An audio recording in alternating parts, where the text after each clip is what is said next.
The Gruffalos Child by Julia Donaldson.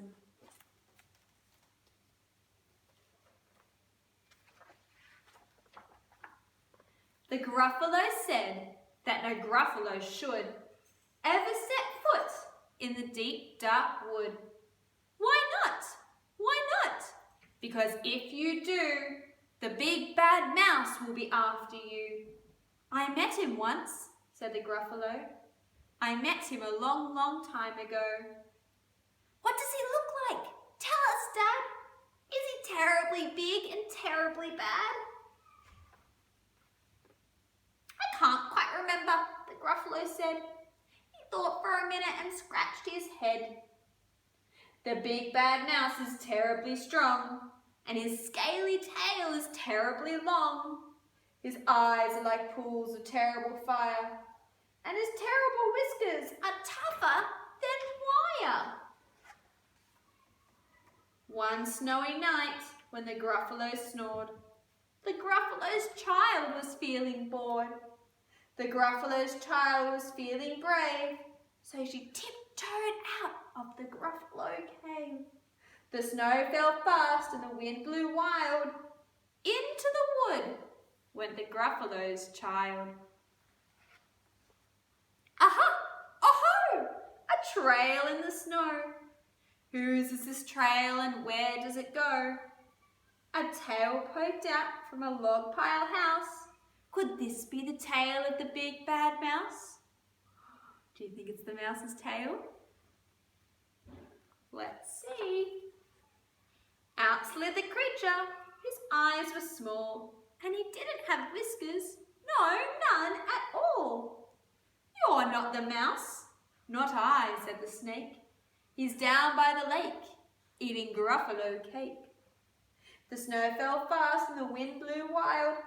I'm not scared, said the Gruffalo's child. Aha! Oh-ho! Marks in the snow. Who are these claw marks? Where do they go? Two eyes gleamed out of the treetop house. Could these be the eyes of the big bad mouse? What do you think? Whose eyes are they? Let's see. Down flew the creature. His tail was short, and he didn't have whiskers of any sort. You're not the mouse. Too, not I.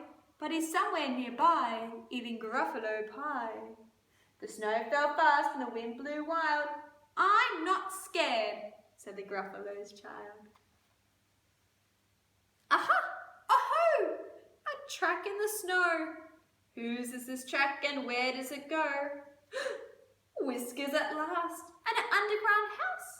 Could this be the home of the big bad mouse?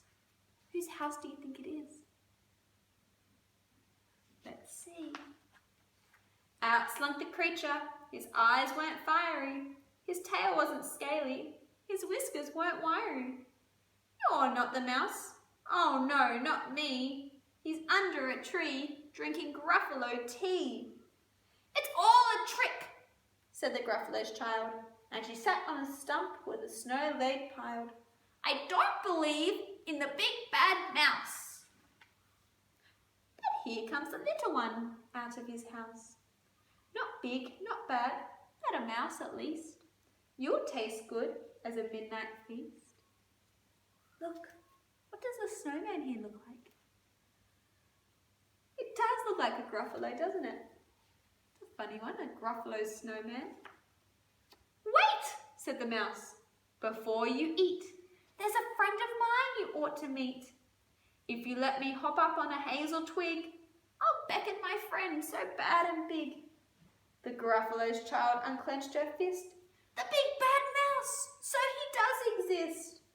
The mouse hopped up on a hazel twig. He beckoned and said, just wait and see. Out came the moon. It was bright and round, and a terrible shadow fell on the ground. Who is this creature so big, bad and strong? His tail and his whiskers are terribly long.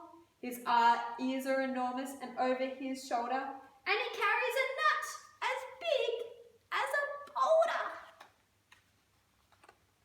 The big bad mouse, yelled the Gruffalo's child. The mouse jumped from the twig and smiled. Aha! Aho! Prints in the snow. Who are these footprints? Where do they go?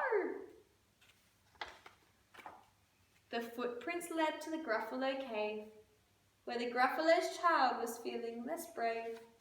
The Gruffalos Child was feeling less bored, and the Gruffalos snored and snored and snored.